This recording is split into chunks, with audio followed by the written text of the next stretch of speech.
सांसद वरिष्ठ सहयोगी कृष्ण कपूर जी, मंडी के सांसद श्री राम स्वरूप शर्मा जी, हमारे राज्यसभा की सांसद बहन इंदु गोस्वामी जी, हिमाचल प्रदेश में मंत्री महेंद्र सिंह जी, गोविंद सिंह ठाकुर जी, श्रीमती सरवीन चौधरी जी, विक्रम ठाकुर जी, राकेश पठानिया जी, हमारे महामंत्री त्रिलोक जम्वाल जी, हमारे त्रिलोक कपूर जी, हमारे राकेश जम्वाल जी और हमारे संगठन के महामंत्री पवन राणा जी, यहाँ दिल्ली में मेरे साथ उपस्थित भारतीय जनता पार्टी के राष्ट्रीय महामंत्री और जो हेडक्वार्टर्स के भी इंचार्ज है ऐसे हमारे अरुण सिंह जी, हिमाचल सरकार में मंत्री और आज हम सब के साथ यहाँ उपस्थित वीरेंद्र कंवर जी, रविंद्र राजू जी जो कार्यालय का काम देख रहे हैं, और यहाँ हिमाचल से ही आए हुए हमारे युवराज बौद्ध जी, सभी वरिष्ठ सज्जन वृंद जो विभिन्न स्थानों से हिमाचल प्रदेश में जुड़े हैं।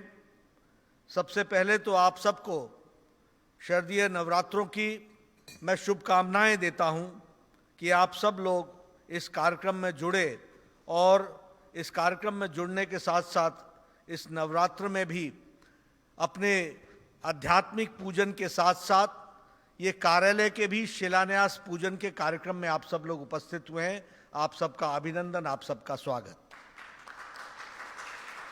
मित्रों, मुझे बहुत खुशी है कि हमारा संबंध देवभूमि से है, देवी देवताओं की भूमि। फिर चाहे हम कुल्लू के मनाली से शुरू करें या कांगड़ा से शुरू करें या बिलासपुर से शुरू करें, सभी जगह देवी देवताओं का वास होता है। ऐसे देवभूमि में कार्यक्रम के माध्यम से नवरात्रों में आप कार्यालय का श्री गणेश कर रहे हैं, यह बहुत ही हम सबके लिए सौभाग्य की बात है। पुनः आप सबको इसके लिए मैं बधाई देना चाहता हूं।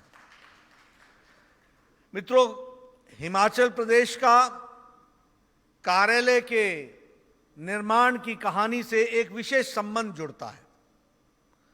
विशेष संबंध इस तरीके से जुड़ता है कि जब नरेंद्र मोदी जी हिमाचल प्रदेश के प्रभारी थे, उस समय हमारा कार्यालय यूएस क्लब के 2 फ्लैट से चला करता था।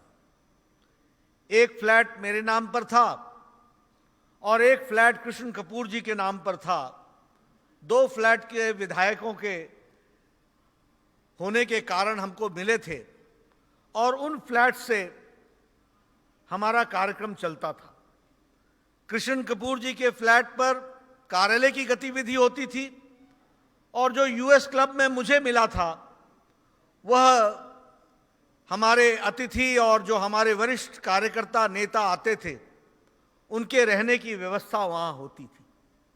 जब जयराम ठाकुर जी चर्चा कर रहे थे तो मुझे याद आया कि वहां धूमल जी और मोदी जी दोनों का एक बार नहीं कई बार वहां रहने का, सहवास करने का भी मौका मिला और वहां से उन्होंने कार्यालय की गतिविधि को शुरू किया। हमारे नरेंद्र मोदी जी ही थे प्रभारी जिन्होंने कहा कि यह व्यवस्था ज्यादा दिन नहीं चल सकती, इसलिए कार्यालय बनाना चाहिए। और तब हम लोगों ने कार्यालय के लिए जमीन ढूंढनी शुरू की थी और मुझे याद है कि काफी विवाद हुआ था, कार्यालय बनाया जाए या ना बनाया जाए। लेकिन मोदी जी का आग्रह था कि परिवार के पार्टी घरों से नहीं चलती है, नहीं तो पार्टी परिवार की हो जाती है। इसलिए पार्टी चलेगी तो कार्यालय से चलेगी। और आज हम ये कह सकते हैं कि देश की जितनी भी पार्टियां हैं वो सभी परिवार की पार्टी बन गई हैं। ये भारतीय जनता पार्टी है जो पार्टी ही परिवार बन गया है, बड़ा परिवार बन गया है। इसको हमको समझना चाहिए। उनसे हमको उस समय प्रेरणा मिली थी। और जयराम जी नाम लेना भूल गए, अडवाणी जी जरूर आए थे, उन्होंने शिलान्यास किया था, लेकिन उस कार्यक्रम में प्रभारी के नाते नरेंद्र मोदी जी भी उपस्थित थे और वो कार्यालय का उद्घाटन हुआ था। मुझे याद है कि उन्होंने किसी अपने शुभचिंतक को फोन करके कंप्यूटर्स लगवाए थे। मुझे याद है कि किसी शुभचिंतक को उन्होंने फोन करके, हिमाचल प्रदेश में वाहन की व्यवस्था नहीं थी, तो 3 जीप हिमाचल प्रदेश को उस समय दिलाई थी और कंप्यूटर्स के माध्यम से नया कार्यालय खड़ा हो, यह कल्पना दी थी, तो हम लोगों को मोदी जी ने दी थी। आज आपके साथ इसलिए शेयर कर रहा हूं क्योंकि हिमाचल प्रदेश से मेरा संबंध तो है ही, लेकिन मोदी जी का भी संगठन के साथ कितना गहरा संबंध है, इसको हमको समझना चाहिए। और फिर मुझे दूसरी बात याद है कि कार्यालय की कहानी 2014 में फिर से शुरू हुई। आदरणीय प्रधानमंत्री जी जब प्रधानमंत्री बने तो उस समय अगस्त महीने में, मई में वो बने थे, और अगस्त महीने में उन्होंने कल्पना रखी थी कि क्या हम अपने प्रदेश के अच्छे कार्यालय बना सकते हैं, क्या हम जिलों में अच्छे कार्यालय बना सकते हैं। और मुझे आपके साथ ये बताते हुए खुशी होती है क्योंकि मैं अमित शाह जी के साथ महामंत्री था और अमित शाह जी ने उस समय चर्चा की कि भाई देश में सभी कार्यालय बनेंगे, अच्छे कार्यालय बनेंगे, इसकी कार्यक्रम की रूपरेखा बनी, इसकी रचना होनी चाहिए। और फिर रचना हुई। रचना इस प्रकार से हुई कि हमारे संगठनात्मक जिले जितने हैं वो सब के सब कार्यालय युक्त होंगे। और हमारे अध्यक्ष उस समय के आज के गृह मंत्री अमित शाह जी के साथ वो योजना बनी। अमित शाह जी ने उसको अमली जामा पहनाया और तय हुआ कि 719 कार्यालय जिले में बनेंगे और सभी प्रदेशों में एक एक भव्य कार्यालय बनेगा। यह उस समय तय हुआ था। आज मुझे खुशी हो रही है कि कुल कार्यालय जहां 719 बनने हैं, वहां 432 कार्यालय बन चुके हैं। वहां उद्घाटन के लिए तैयार 73 कार्यालय हैं और निर्माणाधीन 196 कार्यालय, देश भर में 196 कार्यालय बन रहे हैं। 73 उद्घाटन के लिए तैयार है। मित्रों, मैं रविंद्र राजू जी को और अरुण सिंह जी को इसके लिए बधाई देना चाहता हूं, जिन्होंने दिन रात मेहनत करके, लोगों को परस्यू करके, कार्यकर्ताओं को लगा करके इतनी बड़ी योजना बनाई है। और आज हिमाचल प्रदेश में भी 2 कार्यालयों का शिलान्यास हो गया है। एक अमित शाह जी ने किया, एक राजनाथ जी ने किया। आज 6 कार्यालयों का शिलान्यास हुआ है। मुझे बहुत खुशी है, चाहे वो नूरपुर हो, देहरा हो, कांगड़ा हो, पालमपुर हो, सुंदरनगर हो, कुल्लू हो, सभी जगह भव्य कार्यालय बनेंगे। इसके लिए मैं हिमाचल की इकाई को बधाई देना चाहता हूं जिन्होंने इस कार्यक्रम को लिया।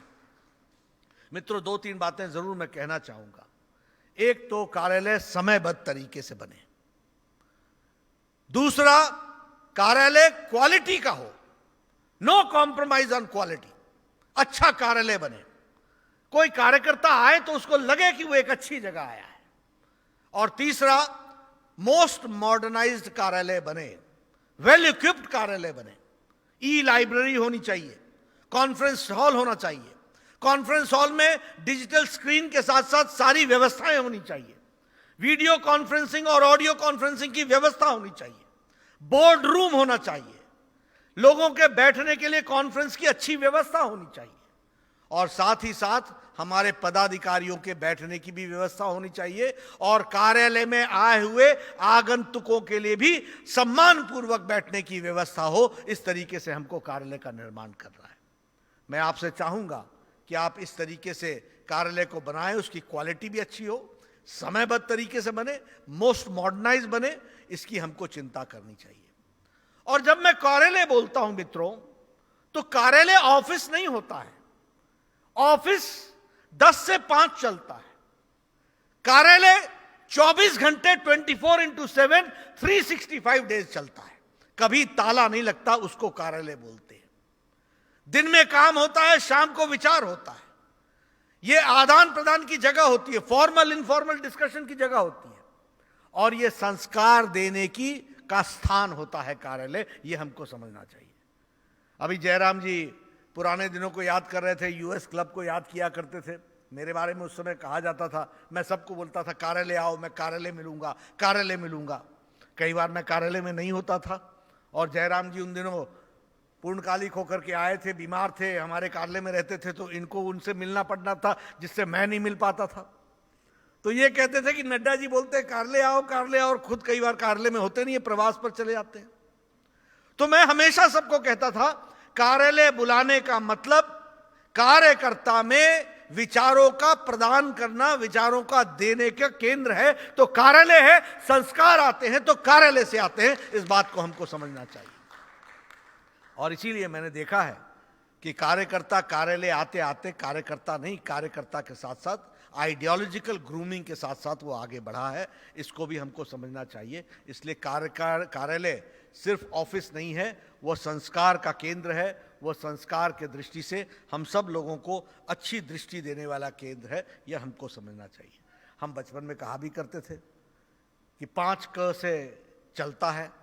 सबसे पहले कार्यकर्ता चाहिए, कार्यकर्ता के साथ कार्यक्रम चाहिए, कार्यक्रम के साथ साथ कार्यकारिणी चाहिए, कार्यकारिणी के साथ साथ चलाने के लिए कोष चाहिए, और सब कुछ चलाने के लिए एक कार्यालय चाहिए। ये 5 क की बात हम करते थे।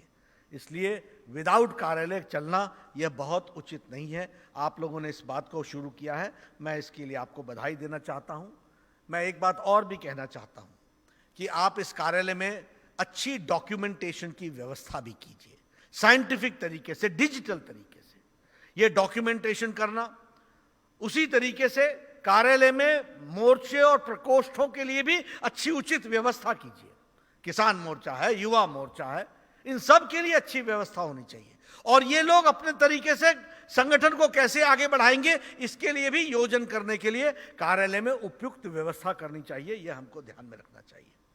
मित्रों, आज जब हम संगठन की बात कर रहे हैं तो मैं आपको एक बात के लिए और बधाई देना चाहता हूं कि हिमाचल प्रदेश ने कोविड के दौरान, वैसे तो सारी पार्टियां लॉकडाउन हो गई थी, एक अकेली पार्टी भारतीय जनता पार्टी थी जो लॉकडाउन नहीं हुई, बल्कि आपदा में अफसर की तरह आवश्यकता ही आविष्कार की जननी है, इसको मानते हुए डिजिटल तरीके से संगठन को चलाने का काम किया। और हिमाचल प्रदेश ने फीड द नीडी प्रोग्राम में लगभग 5 लाख फूड पैकेट्स बांटे हैं, लगभग 1,10,000 राशन किट बांटे हैं। उसी तरीके से लगभग 1,90,00,000 आपने पीएम केयर फंड में अपने आप को जोड़ा है, और उसी तरीके से सीएम सॉलिडारिटी फंड में भी आपने 8,50,00,000 रुपए दिया है। मैं आपके माध्यम से, भारतीय जनता पार्टी के कार्यकर्ताओं के माध्यम से हिमाचल की जनता को धन्यवाद देता हूं कि पार्टी के आह्वान पर आपने सीएम सॉलिडारिटी के साथ जुड़े, पीएम केयर फंड के साथ जुड़े, और आपने 5 लाख फूड पैकेट्स और 1,50,000 राशन किट बांटे। इसके लिए मैं आपको बहुत बहुत बधाई देता हूं, बहुत बहुत साधुवाद देता हूं। इसके साथ साथ आपने जो संपर्क अभियान चलाया, 4 बड़ी बड़ी रैलीज की, लगभग 46 लाख लोगों ने, 60 लाख की जनसंख्या, 60 से थोड़ी सी ऊपर जनसंख्या है हिमाचल प्रदेश की, और अगर 46 लाख लोगों को आपने वर्चुअल रैली के माध्यम से जोड़ा तो ये बहुत ही खुशी का विषय भी है। और हिमाचल प्रदेश को मैं इसके लिए बधाई देता हूं जिन्होंने इस तरीके से 40 लाख लोगों को जोड़ा है। मुझे बताया गया कि मंडल में 66 मंडल में इसमें कवर हुए वर्चुअल रैली में, और लगभग 34,552 लोगों ने इसको अटेंड किया। उसी तरीके से महिला मोर्चा ने वर्चुअल रैली की, जिसमें 59,000 लोगों ने अपने आप को जोड़ा। उसी तरीके से अन्य मोर्चाओं ने लगभग 111 रैलियां की, और उसमें से लगभग 13,000 लोगों को जोड़ा। मित्रों, यह समझने वाली बात है कि किस तरीके से भारतीय जनता पार्टी ने आपदा के समय में एक अवसर बना करके, आवश्यकता को आविष्कार की जननी मान करके, necessity is the mother of invention मान करके, डिजिटल दुनिया के तरीके से भारतीय जनता पार्टी ने सेवा कार्य किया। इसके लिए मैं बधाई देना चाहता हूं, और आपसे एक निवेदन करना चाहता हूं कि आप जल्द से जल्द, मेरे ध्यान में है कि पवन राणा जी ने इस काम को आगे बढ़ाया होगा, लेकिन ई बुक, जितना भी काम हुआ है उसको ई बुक में बनाइए। और मैं आपको बताता हूं कि राष्ट्रीय ई बुक बन रही है।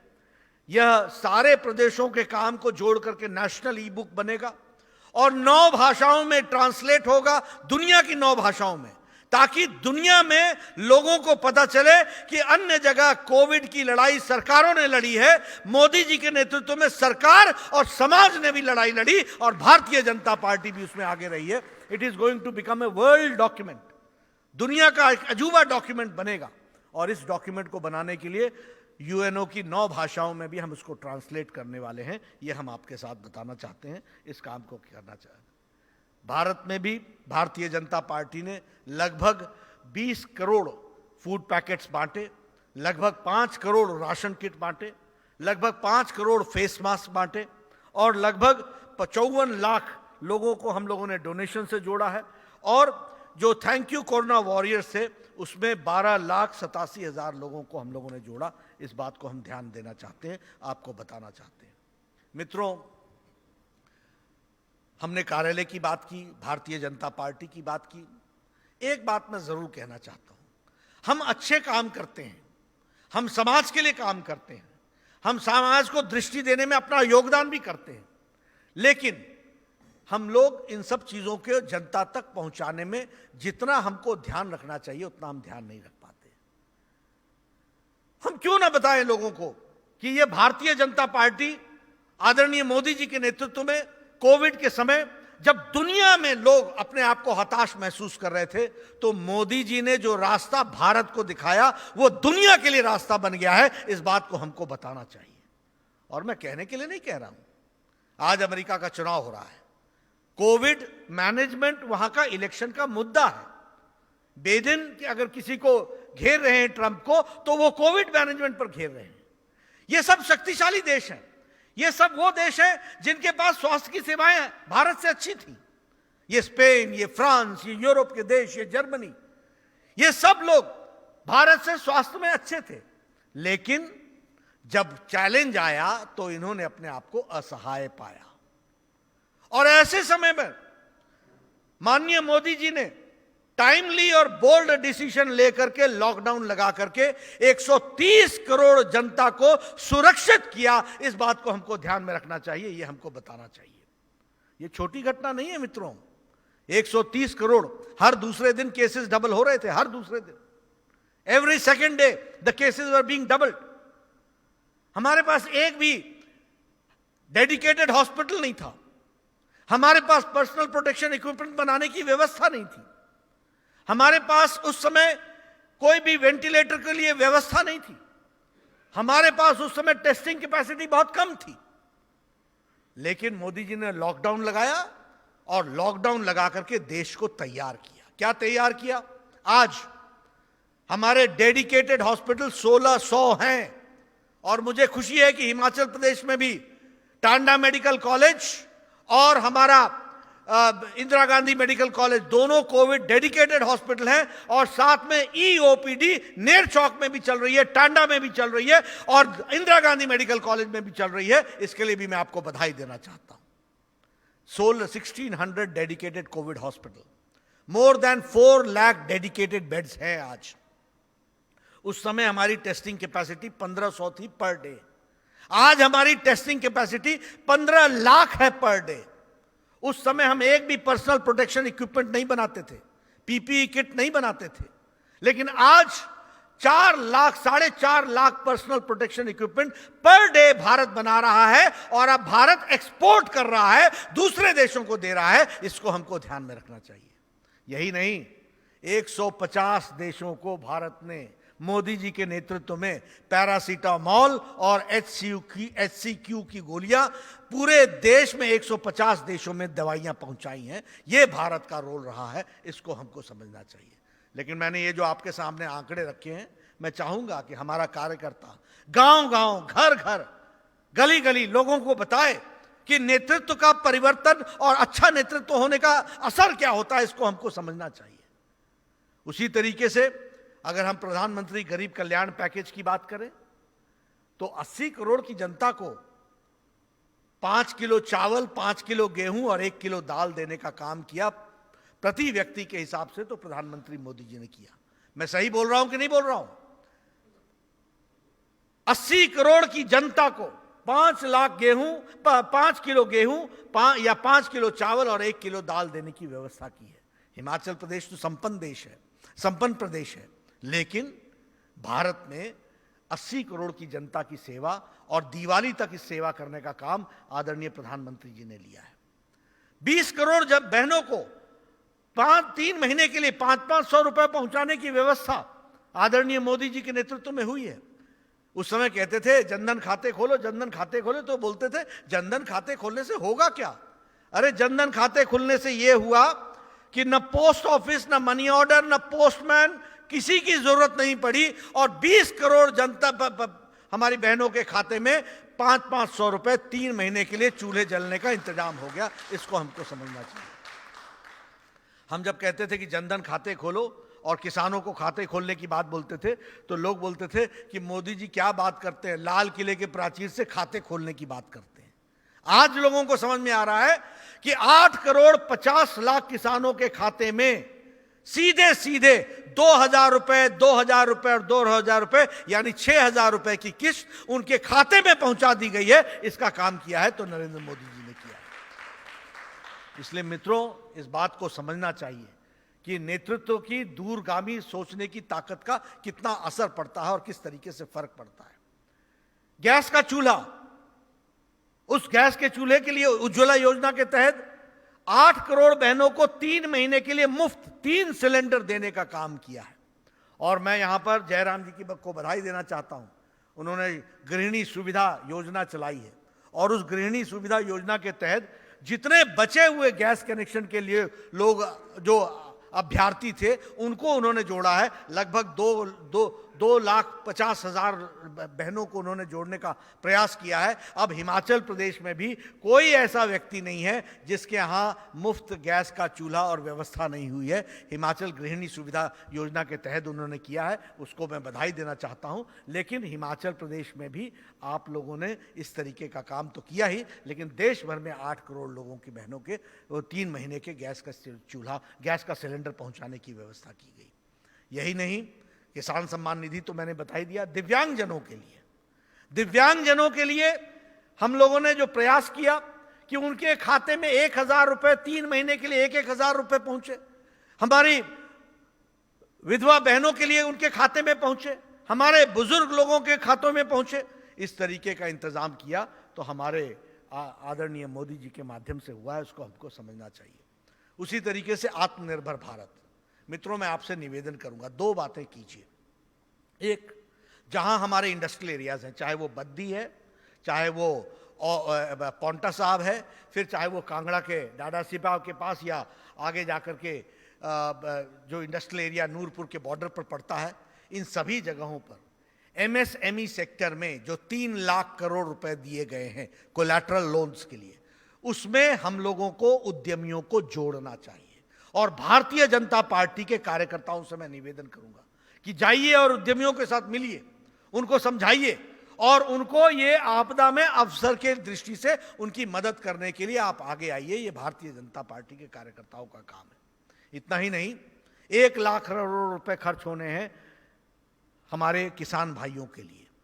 मैं आपसे निवेदन करूंगा कि आप जल्द से जल्द संगठन के तौर पर फार्मर्स प्रोड्यूसर्स ऑर्गेनाइजेशन एफपीओज के साथ जल्दी से जल्दी जुड़िए और कोई भी भारतीय जनता पार्टी का किसान ऐसा न रहे जो एफपीओ के साथ न जुड़े, और कोई भी भारतीय जनता पार्टी का नेता ऐसा ना हो जो एफपीओ में अपने किसानों की आवाज को बुलंद न करे। यह हमारा काम है और 1 लाख करोड़ रुपए खर्च होना है। आपने तय करना है कि हिमाचल प्रदेश में कुल्लू में कोल्ड स्टोरेज कहां बनेगा, आपने तय करना है कि सुंदरनगर में स्टोरेज कहां बनेगा, आपने तय करना है कि लाहौल स्पीति में स्टोरेज कहां बनेगा, आपने तय करना है कि स्टोरेज ही नहीं, मक्का के लिए वैल्यू एडिशन कैसे करना है, आपने तय करना है कि गेहूं के साथ साथ और क्या वैल्यू एडिशन हो सकता है, आपने तय करना है कि सेब का वैल्यू एडिशन क्या हो सकता है, आपने तय करना है कि नूरपुर के संतरों का वैल्यू एडिशन क्या हो सकता है, आपने तय करना है कि हमारे यहां होने वाले अच्छे फल उनके वैल्यू एडिशन कैसे किया जा सकता है, आड़ू का क्या किया जा सकता है, प्लम का क्या किया जा सकता है, चेरी का क्या किया जा सकता है, और इसमें वैल्यू एडिशन कैसे किया जा सकता है, इसको हमको बताना है। मित्रों, एक बात और मैं कहना चाहूंगा, हमारे यहां किसान बिल पास हुआ है। पहली बार मोदी जी ने किसानों को आजाद किया है। अब किसान को यह देखना नहीं है कि वो दिल्ली की मंडी से बंधा हुआ है या चंडीगढ़ की मंडी से बंधा हुआ है, जहां भी उसको उचित दाम मिलेगा उस मंडी से जुड़ जाने की स्वच्छंदता अगर किसी को है तो वो मोदी जी ने किसानों को दी है और फल उत्पादकों को दी है। इसको हमको समझना चाहिए। और इतना ही नहीं, मार्केट के आर्टिफिशियल इंटेलिजेंस के माध्यम से इस सप्ताह सेब का दाम क्या रहने वाला है बंगलौर में, इस सप्ताह सेब का दाम असम के गुवाहाटी में क्या रहने वाला है, इस सप्ताह सेब का दाम पटना में क्या रहने वाला है, इस सप्ताह सेब का दाम भोपाल में क्या रहने वाला है, और इस सप्ताह दिल्ली की मंडी में सेब का दाम क्या होने वाला है, यह किसान घर बैठे तय कर सकेगा और जान सकेगा। और वो तय कर सकेगा कि मैंने अपना संतरा कितने समय तक बचा सकता हूं और इसको किस मंडी में भेजूं ताकि हमको इसका अच्छे से अच्छा दाम मिले। ये आजादी दी है तो नरेंद्र मोदी जी के किसान के इस बिल ने दी है, ये हमको समझना चाहिए। इसलिए इसको भी हमको जनता में बताने की आवश्यकता है। अब किसान किसी से बंधा हुआ नहीं है, अब किसान को उसमें से निकल करके आना है। पंजाब के लोगों को गुमराह करने की कोशिश की जा रही है। ये बिचौलिए जो बीच में पड़े हुए हैं, मुझे याद है यहां बैठे हैं युवराज जी, पूछिए इनका सेब कैसे जाता था, दिल्ली की मंडी में आ गए, अब घूम रहे हैं, कल में बिकेगा तुम्हारा, परसों बिकेगा, किस दाम बिकेगा मालूम नहीं। और अंत में इनको जो पैसा थमा दिया, ये समझते थे कि जल्दी से वह घर वापस लौटो, क्योंकि मालूम नहीं दिल्ली में रह करके और कितना नुकसान सहना पड़े। लेकिन अब किसान जागरूक हो गया है, उसको मालूम है कि नहीं, दिल्ली की सब्जी मंडी में ये रेट है, लेकिन बंगलौर की सब्जी मंडी में ये रेट है, हम तय करेंगे कि हमारा सेब कहां जाएगा। इसलिए मित्रों, ये फर्क और इसको हमको समझने की जरूरत है। इसलिए मैं चाहूंगा कि आत्मनिर्भर भारत की जब मैं बात करता हूं तो हिमाचल प्रदेश का चंबा का रुमाल हम भूले नहीं, वोकल फॉर लोकल होने की जरूरत है। हम पुले नहीं भूले, हम कुल्लू का शॉल नहीं भूले, हम कुल्लू की कोट टोपी नहीं भूले, हम लाहौल स्पीति की टोपी नहीं भूले, हम शिमला की टोपी नहीं भूले। हर के अपने अपने डिजाइन है और इसको वोकल को करके लोकल को वोकल करने की जरूरत है। और इसलिए मैं चाहूंगा, चाहे वो स्टोन कार्विंग का विषय हो, चाहे वो कुल्लू शॉल का विषय हो, ये इसकी ब्रांडिंग करने की जरूरत है। और मैं चाहूंगा कि हमारे युवा साथी, युवा मोर्चा इन सब चीजों में आगे बढ़ करके आए और हिमाचल प्रदेश को वोकल फॉर लोकल होने के लिए और क्या क्या किया जा सकता है। चंबा का रुमाल, हम इसका कितनी अच्छी ब्रांडिंग कर सकते हैं, उसी तरीके से हमारे खान पान की चीजों का हम कितनी अच्छी ब्रांडिंग कर सकते हैं। ये सारा कुछ करने की आवश्यकता है और मुझे पूरा विश्वास है कि भारतीय जनता पार्टी के कार्यकर्ता इन सारी बातों को करेंगे। मित्रों, हम सब ये भी जानते हैं कि मोदी जी ने 1 साल के अंदर, फिर चाहे वो धारा 370 था, फिर चाहे वो सुप्रीम कोर्ट के द्वारा राम जन्मभूमि के भव्य मंदिर बनने का और मोदी जी के द्वारा शिलान्यास का विषय था, फिर चाहे वो ट्रिपल तलाक का विषय था, सारे विषयों पर भारतीय जनता पार्टी ने, आपने जो चुनाव जिता करके भेजा, हिमाचल से छोटे से प्रांत से 4 के 4 एमपी भेजे और 303 एमपी अगर दिल्ली में मोदी जी के नेतृत्व में चुन करके आए, तो उसका नतीजा है कि आज भारत में धारा 370 भी धाराशाही हो गई, भव्य राम मंदिर भी बन रहा है और ट्रिपल तलाक भी हो गया। ये सारी बातों को हमको समझना चाहिए, इसको हमको जानना चाहिए, ध्यान में रखना चाहिए। मित्रों, मुझे बहुत खुशी है कि पिछले माह, आज से शायद 15-20 दिन पहले, आदरणीय प्रधानमंत्री जी ने आकर के अटल टनल का श्री गणेश किया। मैं आना चाहता था, लेकिन बिहार के चुनाव के उस समय कैंडिडेट्स का सिलेक्शन चल रहा था, इसलिए मैं नहीं आ सका। मुझे याद है अटल जी ने शिलान्यास किया था, शायद वो 98-99 की बात होगी जब उन्होंने शिलान्यास किया था। वो 2004 में जब वो अस्वस्थ हुए थे, उससे पहले मनाली आए थे और मैंने उनको कहा था कि सरकार बदल गई है, अटल टनल का काम रुक गया है। तो उस समय अटल जी ने कहा था, वो जो पत्थर है वो मेरे सीने पर पत्थर है, इसको समझना। मुझे कितनी खुशी हुई होगी जब नरेंद्र मोदी जी ने प्रधानमंत्री बनने के बाद इस काम को अपने हाथ में लिया और आज वो अटल टनल तैयार होकर के जनता के लिए समर्पित हुआ है। मैं हिमाचल प्रदेश को भी बधाई देता हूं और देश की सुरक्षा में जो ये काम आया है उसको भी हमको समझना चाहिए। आज चीन में खलबली क्यों है? आज चीन में खलबली इसलिए है कि मोदी जी ने 6 साल में अरुणाचल प्रदेश से लेकर के हमारे गलवान घाटी से लेकर के वहां तक all weather road, 4 lane road, 4700 kilometre की सड़क पक्की बना दी है। इसको हमको समझना चाहिए। इसलिए हमारा बॉर्डर सुरक्षित करने में कोई कमी पिछले 6 साल में नहीं छूटी है। आपको जान करके, हम तो पहाड़ों के रहने वाले हैं, आप सब पहाड़ों के रहने वाले हैं। आपको मालूम होगा कि आर्मी का एक छोटे छोटे लोहे के ब्रिज होते थे। एक ट्रक एक तरफ से जाता था तो एक तरफ की लाइन लगती थी। आपको यह भी मालूम होगा कि वहां कन्वॉय चलता था, रोका जाता था, एक तरफ की ट्रैफिक रोक करके एक तरफ की ट्रैफिक निकाली जाती थी। आज 14,700 मीटर के ब्रिजेस, डबल लेन ब्रिजेस बन करके तैयार हैं, ऑल वेदर तैयार हैं, बड़े बड़े टैंक्स को भी ले जाने के लिए तैयार हैं। इस तरीके की व्यवस्था मोदी जी ने की है। यह है सशक्त भारत, जिसको हमको समझना चाहिए। इसलिए मित्रों, बहुत काम हुआ है। और मैं अगर हिमाचल प्रदेश की बात करूं तो हिमाचल प्रदेश में भी कोई आपने कसर नहीं छोड़ी है। अगर आपने यहाँ जो काम के दृष्टि से आपने किसान सम्मान निधि में लगभग 110 करोड़ रुपए खर्च किए हैं, उसी तरीके से लगभग हिमाचल के लिए जो हिमाचलीज को आपने कोविड में 2.2 लाख लोगों को आप वापस लेकर के आए। और मैं जयराम जी को इसके लिए बधाई देना चाहता हूं कि कोविड में अगर 2.5 लाख लोगों को आप लेकर के आए तो आप लोगों को लेकर के आए, लेकिन बीमारी को आपने रोका। इसके लिए आपको बधाई देना चाहता हूं कि आपने कितनी अच्छी व्यवस्था की होगी, वह भी हमको ध्यान में रखना चाहिए। EOPD आपने शुरू की है, वो मैंने आपको पहले ही बता दिया है। तो हिमाचल प्रदेश ने भी, अब जैसे गृहिणी सुविधा है, मैंने कहा 2.62 लाख लोगों को आपने जोड़ा है। उसी तरीके से हिम केयर में, अगर आयुष्मान भारत में हमने 5 लाख लोगों को हिमाचल प्रदेश में जोड़ा, तो आपने 5.5 लाख हिम केयर में जोड़ करके उनको भी आपने सुविधा देने का काम किया है। इसके लिए भी मैं आपको बधाई देता हूं। हाँ, ये जरूर है कि जब मैं स्वास्थ्य मंत्री था तो मोदी जी के आशीर्वाद से all India institute of medical sciences भी आया है। मुझे अब इस साल तो कोविड आने के बाद मैं हिमाचल नहीं आ सका हूं, लेकिन पूरी तीव्र गति से उस पर काम चल रहा है। इतनी जानकारी मैं रखता हूं और मैं हमेशा रिव्यू करता रहता हूं।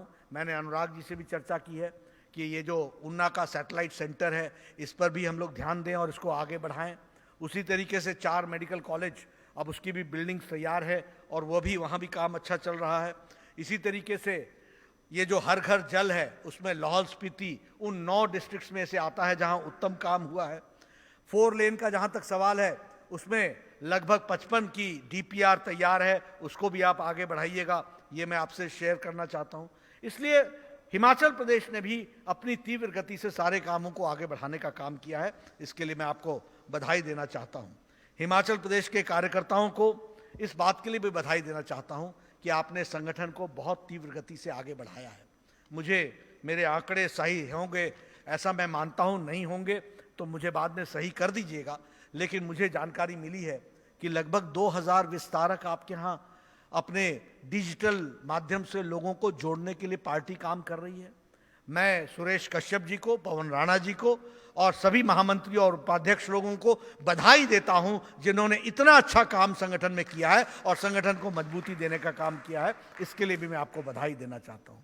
और मेरे आंकड़े सही होने चाहिए ऐसा मैं मानता हूं, लेकिन जो आपने विस्तारकों को नीचे तक पहुंचाने का काम किया है, यह बहुत ही बधाई का काम है। और बधाई के साथ साथ शाबाशी भी देता हूं मैं कि आपने लेटर और स्पिरिट में भारतीय जनता पार्टी के काम को नीचे तक पहुंचाने का जो काम किया है, उसके लिए मैं आपको शुभकामनाएं भी देता हूं। आपने बड़ा एम्बिशियस प्लान उठाया है कि हर बूथ पर 20 यूथ होंगे। आपने ये भी बनाया है कि किसान प्रहरी के रूप में आप 15 लोगों को हर बूथ पर जोड़ेंगे। उसी तरीके से बहनों ने महिला मोर्चा में हर बूथ पर 10 महिलाओं को जोड़ेंगे, 10 बहनों को जोड़ेंगे। मित्रों, हिमाचल प्रदेश देश में संगठन के लिए एक उदाहरण बन रहा है। इसके लिए मैं आपको बधाई देना चाहता हूं। इस तरीके से आप प्रेरणा दे रहे हैं, ये हमारे लिए हमेशा बहुत ही सुकून का विषय भी है, खुशी का विषय भी है। मित्रों, आज ज़्यादा आपसे बातचीत करने की इच्छा थी, लेकिन हम जानते हैं कि आप सब लोग 9 बजे के आए हुए हैं। कार्यक्रम 10:30 बजे था, लेकिन प्रधानमंत्री जी का कार्यक्रम बंगाल के साथ जुड़ा था। फिर फिर मैं पटना में था रात को, तो मुझे बताया गया कि हिमाचल को अलग लिंक देंगे और सारे देश के लिए मोदी जी का लिंक होगा। तो मैंने फिर इस पर आपत्ति जाहिर की। मैंने कहा अगर लिंक होगा तो हिमाचल प्रदेश भी उसमें जुड़ेगा, मोदी जी का कार्यक्रम पहले होगा, उसके बाद हम करेंगे। और आपने मेरी बात सहर्ष स्वीकार की, इसके लिए भी मैं धन्यवाद देता हूं कि आपने उनके साथ नवरात्रों में कलकत्ता की पूजा में आप शामिल हुए, और उस शामिल होने के साथ साथ आज नवरात्रों में आपने इन कार्यालयों का श्री गणेश करने का सौभाग्य मुझे दिया, मुझे जोड़ने का मौका मिला, मुझे आप लोगों से बातचीत करने का मौका मिला। इसके लिए भी मैं धन्यवाद देता हूं। ईश्वर से प्रार्थना करता हूं कि जल्द मुझे मौका मिले कि मैं हिमाचल प्रदेश आऊं। पहले तो मैं जयराम जी को कहता था मैं कैसे आऊं, आपने 15 दिन का क्वारंटाइन लगा रखा है। फिर अभी उनका फ़ोन आया कि अब क्वारंटाइन हटा दिया है। मैंने कहा अब क्वारंटाइन हटा दिया है तो मैं ज़रूर आऊँगा, लेकिन इसी बीच में बिहार का चुनाव आ गया। मैं आपको ज़रूर वायदा करता हूं कि बिहार के चुनाव के तुरंत बाद मैं आऊँगा, आप लोगों के दर्शन भी करूँगा, और आप लोगों ने डिजिटली पार्टी को जो मजबूत बनाने का प्रयास किया है उसको भी समझने का प्रयास करूँगा। आपने हमको सुनने का जो आपने पेशेंट हियरिंग दी है उसके लिए मैं धन्यवाद देता हूँ। अंत में हम आदरणीय शांता कुमार जी और धूमल जी को विशेष धन्यवाद देना चाहता हूँ।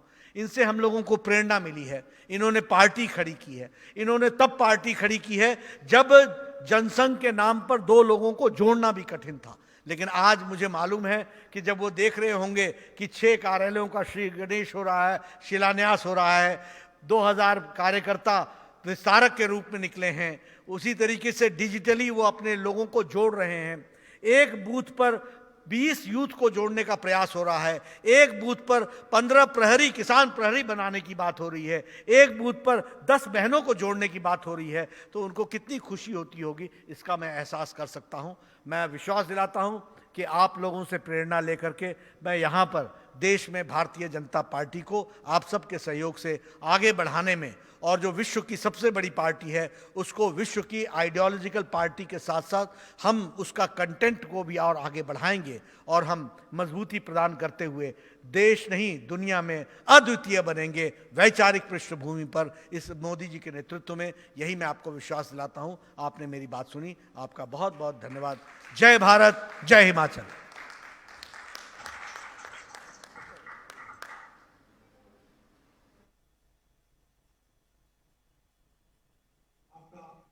बहुत बहुत धन्यवाद सम्माननीय राष्ट्रीय अध्यक्ष जी, आपका मार्गदर्शन सदा ही हम सबके लिए प्रेरणादायी रहा है।